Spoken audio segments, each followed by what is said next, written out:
Do you see a favourite in this opposition? Are we a favourite, you say? No, anyone, you or Switzerland? See one. Well, I mean, this tournament you've seen, anyone can beat anyone, and football's like that also. I don't think, personally, I don't see no favourites. I just feel like whoever wants it the most and whoever's the hungriest will win. Because in Switzerland, the perception of this game is that for the first time in football history, they see Switzerland as favourites against England. That's something that's completely new. I mean, like I said before, Switzerland are a great team.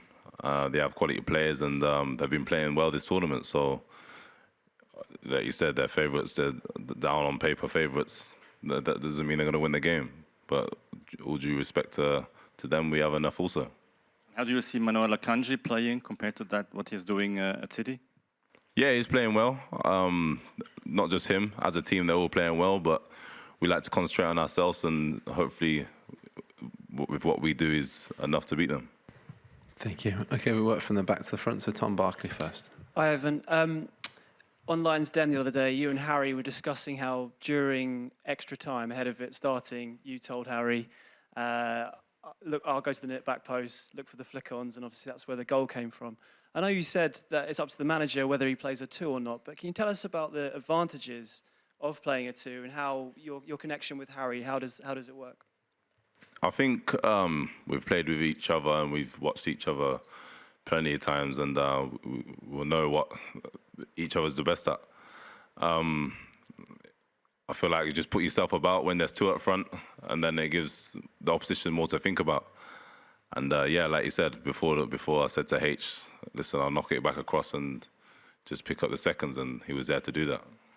And Gareth Southgate said recently that back when you were at St George's before you came over here, he did a presentation about 1966, talking about how it was all a squad game, and obviously strikers like Sir Geoff Hurst came in when he wasn't expected to start. How much of an impression did that make on you as a player who probably wasn't expected to start games but can have an impact coming off the bench? Yeah, obviously it's a big thing. You might start, you might not play a second, but to be around the team and helping is still playing a part. But for me, I want to be playing. I want to be playing and being on the pitch. But yeah, if I'm not playing and we're doing well and we're winning, then I can't really complain, but I want to be playing. Thanks, Owen. Thanks, Tom. We've to Pierre, and then we'll go the 3 across Pierre, Andy Dunn. Just 2 questions. The first one is you said at the beginning of the press conference that Jude Bellingham did a Jude thing.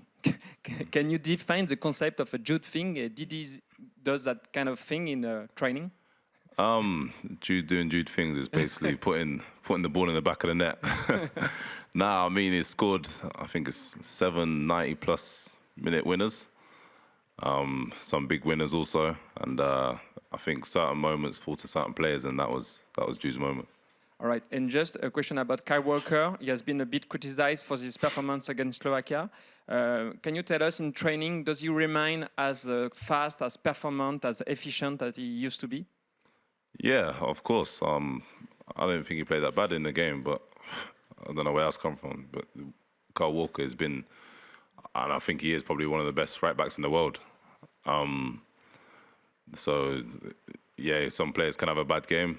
I don't know if he had one, but yeah, in training he's the same. I don't think nobody's can outrun him. I think he has that presence to show if you go down the line, I'm going to get the ball. So most players don't go down there. But yeah, like Kyle Walker, like I said, is a top pro, and it's a pleasure to be playing with him. I have. You mentioned Michael Corfield earlier in the press conference. Have you spoken to him recently, and is there anything that he's said to you in the past that has stood you in good stead that you've used during what must have been quite a frustrating few weeks here? We haven't spoke because he doesn't text me. He says he don't want to annoy me. He thinks he annoys me when he messages me. So, but no, when we do speak, he just says, just be on it, be ready, these kind of things, and he's always saying, just focus on the next moment. And I think the control your emotions is the biggest thing, because you can't play any sport angry, upset, annoyed, everything like this. So the more you control your emotions, the better chance you have. Thanks. Hi, Evan. Just a question on Bellingham again. There's rumours that there's an investigation going on and could be banned. Just want to know what your thoughts are on that, and how are you preparing if he might not play? Sorry, just to intercept, because it's subject to investigation. We can't comment any further on that. Neither can Ivan today, unfortunately. Matt, do you want to go ahead? Hi, Ivan. It's not on Jude's investigation, but we do have 5 players on yellow cards. Declan got into a little thing at the end of the game, which he apologised for and Slovakia were fine with. But just with the stakes now getting so high where we are in the tournament, and the refs can be a little bit card happy as well, is there a feeling amongst the squad that you've got to watch your steps a little bit from here on in? Otherwise, it could be real high stakes. Yeah, of course. Everybody has to be careful now. We don't want to be missing no players due to silly yellow cards. So, yeah, it's just controlling your emotions, like I said, and watching your step. But not just yellow cards as well, just sort of general behaviour, because things can get mistaken and it can have big consequences. Yeah, of course. Anything can happen. You just got to stay on top of your game and make sure you don't get involved in any silliness. Thanks, Matt. Ollie, then we'll finish with Craig. Hi, Ivan. Can I just take you back to that moment that you were talking about earlier, about when you were about to come on, and Gareth saying that you looked annoyed, or similar words.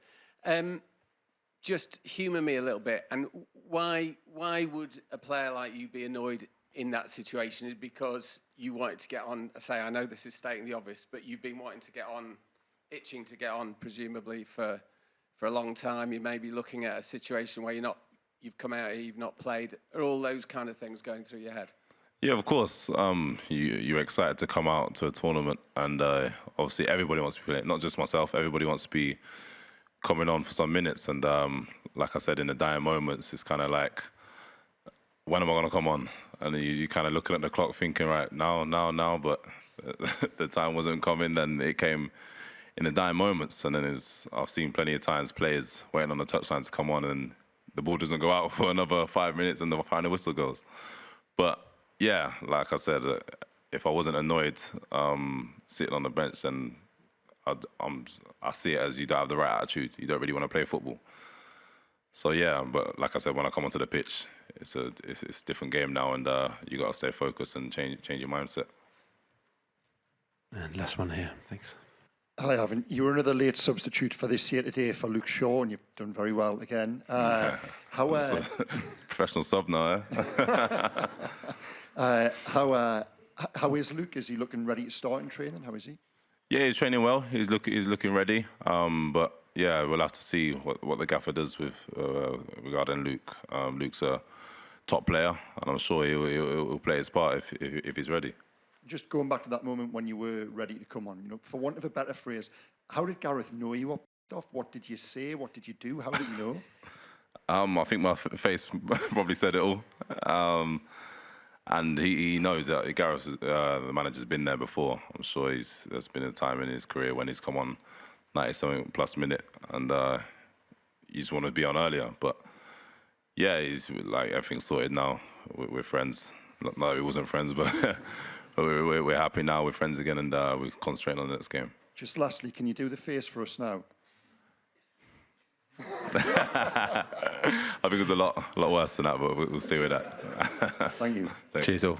On AM, on DAB, via the talkSPORT app and on your smart speaker. talkSPORT.